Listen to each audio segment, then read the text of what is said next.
ये कहानी 4 बच्चों की माँ की है, जिसकी जिंदगी में कई शख्स आते जाते रहे, लेकिन वो किसी एक शख्स के लिए इतनी पागल हो गई कि जब उस व्यक्ति ने उस महिला के साथ रहने से मना किया तो उसने उस व्यक्ति की बेरहमी से हत्या कर दी।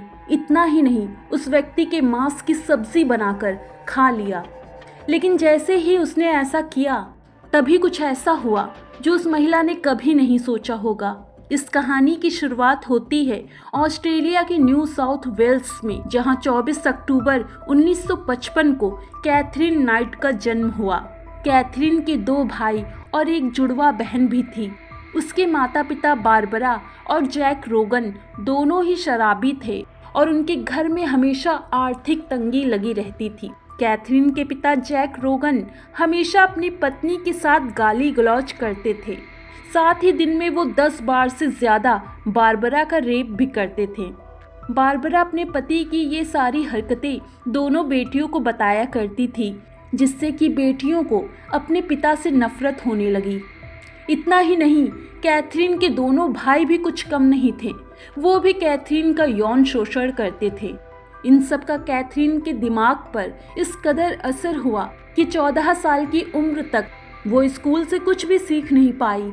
दरअसल घर की टेंशन की वजह से उसका पढ़ाई में मन नहीं लगा और उसने पढ़ाई छोड़ दी। उसने सोचा कि क्यों ना अब बस पैसे ही कमाया जाए, जिससे वो अलग घर लेकर रह सके। उसने छोटी मोटी नौकरियां भी की, लेकिन वहाँ भी उसका मन नहीं लगा, इसलिए उसे जल्द ही नौकरी से निकाल दिया गया। अंत में उसने एक दुकान पर कसाई का काम किया। शुरू में तो उसे इस काम में काफ़ी मुश्किल आई, लेकिन जल्द ही वो इस काम में निपुण हो गई। साल 1973 में उसे दुकान में ही अपनी उम्र का एक लड़का पसंद आया। उसका नाम डेविड था। कैथरीन उस समय 18 साल की थी। दोनों ने कुछ समय तक एक दूसरे को डेट किया, फिर शादी कर ली। शादी के 1 साल बाद उन्हें एक बेटी हुई, लेकिन बेटी के जन्म लेने के 2 महीने बाद ही कैथरीन पोस्ट नैटल डिप्रेशन में चली गई। पोस्ट नैटल डिप्रेशन में एक माँ को अपनी संतान से लगाव नहीं रहता। डिप्रेशन के चलते कैथरीन की हालत ऐसी हो गई कि उसने अपनी नवजात बेटी को ट्रेन की पटरी पर मरने के लिए छोड़ दिया। लेकिन गनीमत ये रही कि आसपास के लोगों ने उसे ऐसा करते देख लिया। वे बच्ची को बचाने के लिए आए, लेकिन कैथरीन ने उन पर कुल्हाड़ी से हमला किया। लोगों ने तुरंत इसकी सूचना पुलिस को दी। पुलिस ने कैथरीन को गिरफ्तार कर लिया, लेकिन जैसे ही उन्हें पता चला कि उसकी मानसिक हालत ठीक नहीं है, तो पुलिस ने कैथरीन को अस्पताल में भर्ती करवा दिया। फिर कुछ महीनों के इलाज के बाद साल 1976 में कैथरीन को अस्पताल से डिस्चार्ज कर दिया गया। जैसे ही कैथरीन घर पहुंची तो उसका वहां भी मन नहीं लगा। हालांकि 6 मार्च 1980 में उसे एक बेटी और हुई, लेकिन पति पत्नी की आपस में फिर से नहीं बनी। घर में अक्सर लड़ाई झगड़े हुआ करते थे, जिसके बाद कैथरीन घर वालों से अलग हो गई और एक अलग अपार्टमेंट में रहने लगी। इस दौरान 1976 में उसकी मुलाकात डेविड साउंडर्स नाम के एक व्यक्ति से हुई। दोनों के बीच अफेयर चला। इस दौरान कैथरीन ने तीसरी बेटी को भी जन्म दिया, लेकिन डेविड के साथ भी उसका ब्रेकअप हो गया और कैथरीन उससे अलग होकर कहीं और रहने लगी। साल 1991 में कैथरीन का अफेयर जॉन के साथ हुआ। दोनों को एक बेटा भी हुआ, लेकिन 3 साल बाद ही कैथरीन ने उसे भी छोड़ दिया, क्योंकि अब उसे एक नया शख्स पसंद आ गया था। उस नए आदमी का नाम जॉन प्राइस था। 4 अप्रैल 1995 में दोनों की मुलाकात हुई थी। 40 साल का जॉन प्राइस एक तलाकशुदा आदमी है और 3 बच्चों का पिता भी था, जबकि कैथरीन भी 4 बच्चों की मां थी। दोनों ने अपने रिश्ते को आगे बढ़ाया। 1995 से साल 2000 तक लिव इन रिलेशनशिप में रहने के बाद कैथरीन जॉन पर शादी का दबाव डालने लगी, लेकिन पहली शादी का अनुभव खराब होने के चलते उसने कैथरीन से शादी करने को मना कर दिया। कैथरीन और जॉन की इस बात को लेकर अक्सर लड़ाई होने लगी। एक दिन तो कैथरीन ने जॉन पर चाकू से हमला कर दिया, जिसके बाद गुस्से में जॉन ने उसे अपने घर से निकाल दिया। कैथरीन एक बार फिर अकेली हो गई।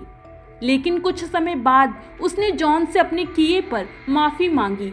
वो जॉन के लिए इस कदर पागल हो गई थी कि उसे किसी भी कीमत पर पाना चाहती थी।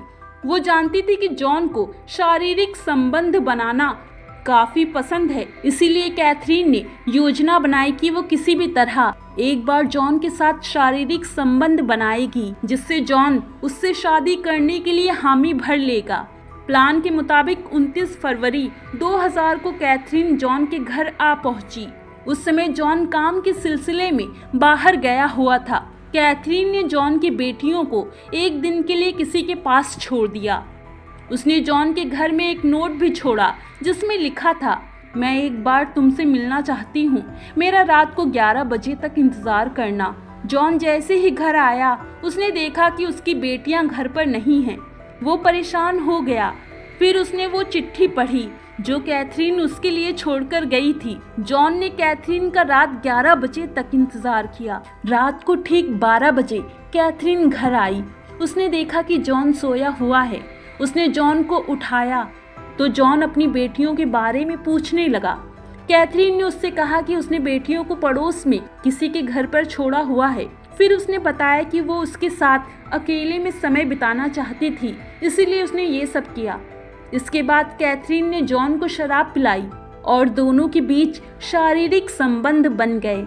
जैसे ही दोनों के बीच शारीरिक संबंध बने तो कैथरीन ने एक बार फिर से जॉन से शादी के लिए पूछा, लेकिन इस बार फिर से जॉन ने शादी के लिए मना कर दिया। अब कैथरीन को बहुत ज़्यादा गुस्सा आया और गुस्से में कैथरीन उसके घर से निकल गई। उसको लगने लगा कि जॉन सिर्फ उसका इस्तेमाल कर रहा है। अब उसने एक प्लान बनाया कि अब वो जॉन को छोड़ेगी नहीं। घर जाकर कैथरीन ने कसाई वाले औजारों का बॉक्स निकाला, उससे चाकू लिया और सीधे जॉन के पास गई। जॉन उस समय सोया हुआ था।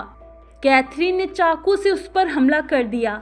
दर्द की वजह से जैसे ही जॉन बचने के लिए भागने लगा तो कैथरीन ने उसकी गर्दन पर चाकू से 36 बार हमला कर दिया, जिससे जॉन की मौत हो गई। कैथरीन की नफरत इससे भी नहीं खत्म हुई। उसने सबसे पहले जॉन के शरीर की पूरी खाल को निकाल दी, फिर सिर के छोटे छोटे टुकड़े करके उसकी सब्जी बना दी। इससे भी उसका मन नहीं भरा। उसने जॉन के शरीर के अन्य अंगों की भी अलग अलग सब्जी बनाई। फिर डाइनिंग टेबल पर उसने प्लेट सजाई। उसने तीनों प्लेटों पर जॉन की बेटियों के नाम लिखे। वो चाहती थी कि जॉन की तीनों बेटियां अपने पिता का मांस खाएं, लेकिन इसके पहले कैथरीन ने पहले खुद उस मीट को चखा। मीट को चखते ही उसे उल्टी आ गई। कैथरीन को पछतावा हुआ कि ये उसने क्या कर दिया। डर के मारे कैथरीन ने नींद की कई सारी गोलियां खाईं और बेडरूम में जाकर सो गई।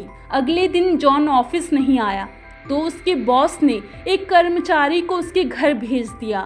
कर्मचारी जैसे ही जॉन के घर पहुंचा तो अंदर का नज़ारा देख सहम गया। दरअसल उसने वहां खून के कई सारे धब्बे देखे थे। कर्मचारी ने तुरंत इसकी सूचना पुलिस को दी। मौके पर पहुंची पुलिस ने जब घर की जांच की तो उनके भी होश उड़ गए। उन्हें वहां खून के धब्बे और इंसानी खाल दरवाजे से लटकी मिली। किचन में मांस को देखकर उन्हें ये समझने में बिल्कुल भी समय नहीं लगा कि ये इंसानी मांस है। फिर बेडरूम में उन्होंने देखा कि कैथरीन बेहोशी की हालत में पड़ी हुई है। पुलिस ने तुरंत कैथरीन को अस्पताल पहुंचाया। कैथरीन को जब होश आया तो पुलिस ने उससे पूछताछ की।